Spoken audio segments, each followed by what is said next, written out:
Ketemu lagi di Bung Tommy Channel. Kali ini Bung Tommy Channel akan mengingatkan kembali teman-teman pecinta sepak bola akan sejarah. Bung Tommy Channel akan membahas sosok kiper legendaris, unik, dan terbaik sepanjang sejarah Italia. Tentu saja dia adalah Gianluca Pagliuca. Bagi teman-teman yang belum mengenal, simak video ini sampai habis. Pagliuca adalah salah satu kiper veteran timnas Italia yang pernah membela Sampdoria, Inter Milan, Bologna, dan Ascoli. Penggemar berat Liga Calcio Italia pasti tahu, atau paling tidak pernah mendengar nama besar seorang penjaga gawang bernama Gianluca Pagliuca. Ya, Pagliuca disebut-sebut sebagai salah satu kiper terbaik dari daratan Italia di era tahun 90-an. Pagliuca adalah pesepak bola ketiga yang paling banyak melakoni laga Serie A setelah Javier Zanetti dan Paolo Maldini. Sejak bergabung dengan Sampdoria hingga gantung sarung tangan usai membela Ascoli, Pagliuca sudah memainkan 632 laga. Pagliuca juga pernah membantu klub yang dibelanya merebut beragam trofi bergengsi, baik di kompetisi domestik maupun internasional. Saat pertama kali Sampdoria merekrutnya di usia 21, tak ada pernah menduga kiper jangkung dengan postur 190 cm bakal jadi salah satu kiper terbaik di sepanjang sejarah Italia. Bersama klub pertamanya itu, Pagliuca sekali mencicipi gelar Scudetto, 3 kali juara Coppa Italia, dan sekali juara Piala Winners UEFA. Tampil sebagai kiper Azzurri di Piala Dunia 1994, Pagliuca menorehkan sejumlah catatan unik. Selain jadi kiper pertama yang menerima kartu merah di Piala Dunia lantaran menyentuh bola di luar kotak penalti, Pagliuca juga jadi kiper pertama yang berhasil menghalau tendangan penalti dalam sebuah laga final Piala Dunia. Selepas Piala Dunia 1994, nama Pagliuca melambung. Ia dipinang Inter Milan dengan nilai transfer yang tercatat sebagai rekor tertinggi saat itu, yakni 7 juta pound sterling. Pagliuca membawa klub asal kota Milan itu menjuarai Piala UEFA 1998. Tahun 1999, Pagliuca hengkang dari Inter setelah pelatih baru Marcello Lippi merekrut Angelo Peruzzi, kiper yang meroket namanya lewat Juventus. Setelah bermain di klub asal kampung halamannya, Bologna, selama 7 tahun, Pagliuca pindah ke Ascoli dan menyudahi karirnya di klub tersebut. Kini, Pagliuca menekuni profesi sebagai komentator sepak bola. Sepak bola identik dengan maskulinitas. Wajah ganteng dan tubuh kekar membuat para pemain digilai banyak wanita. Tidak jarang predikat playboy melekat pada sejumlah pesepak bola profesional. Di era terkini, pemain yang mendapatkan status seperti itu adalah Cristiano Ronaldo. Namun, Ronaldo bukan sendiri.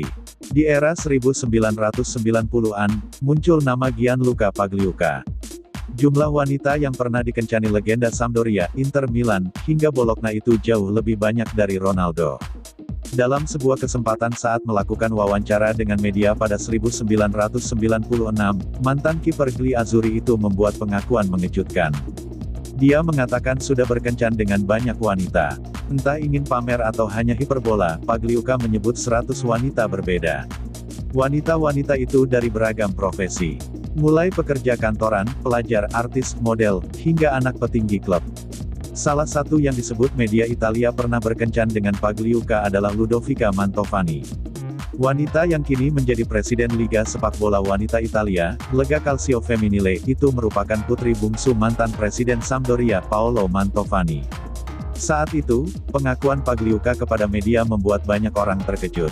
Sebab, ketika itu orang-orang memang mengenal Pagliuca sebagai playboy lapangan hijau.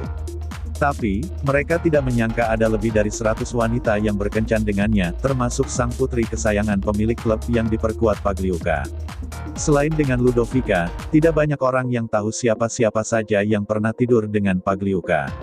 Pasalnya, tidak seperti Inggris, pers di Italia kurang terlalu peduli dengan kehidupan pribadi seseorang. Mereka lebih senang menyoroti prestasi sang pemain di lapangan. Fakta menunjukkan, Pagliuca adalah tipe kiper yang sangat tangguh di bawah mistar gawang.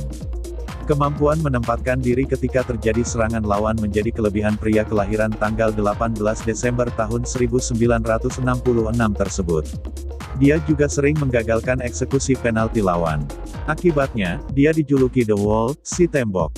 Di bawah asuhan Fujedin Boskov dan Sven Goran Eriksson di Sampdoria serta Arrigo Sacchi di Piala Dunia 1994, Pagliuca memiliki fungsi ganda. Selain menjaga gawang, dia juga berperan sebagai sweeper, yaitu pemain yang paling akhir di pertahanan sendiri. Posisi sejenis ini fungsinya lebih seperti bek tengah. Sayang, Pagliuca kurang beruntung di sejumlah ajang besar yang diikuti. Pada tanggal 23 Juni tahun 1994 Pagliuca mendapat kartu merah saat Italia melawan Norwegia pada fase grup Piala Dunia 1994 di East Rutherford, New Jersey. Penyebabnya, menyentuh bola di luar area penalti secara sengaja. Itu membuat dia menjadi kiper pertama dalam sejarah Piala Dunia yang diusir wasit.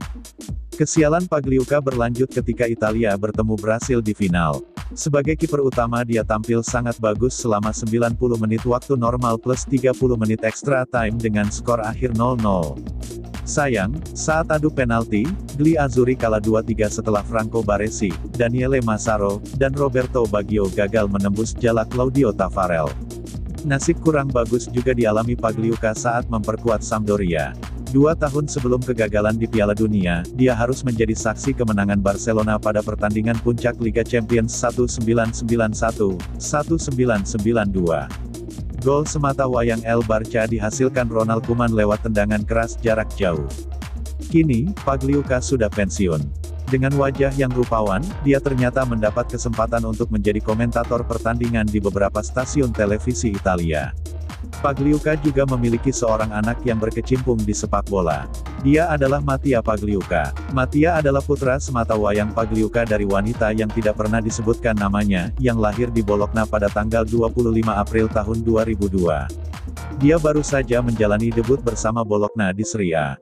Beda dengan sang ayah, Mattia memiliki posisi sebagai penyerang. Penampilan perdana Mattia berakhir mengecewakan ketika Bologna dihajar AS Roma 1-5. Sekian video dari Bung Tommy Channel. Pentingnya para pecinta sepak bola untuk mengingat kembali akan sejarah dunia sepak bola. Hal ini bisa menambah pengetahuan dan menjadi inspirasi bagi kita semua. Sampai jumpa lagi pada video berikutnya. Jangan lupa subscribe, like, komen dan sebar video ini.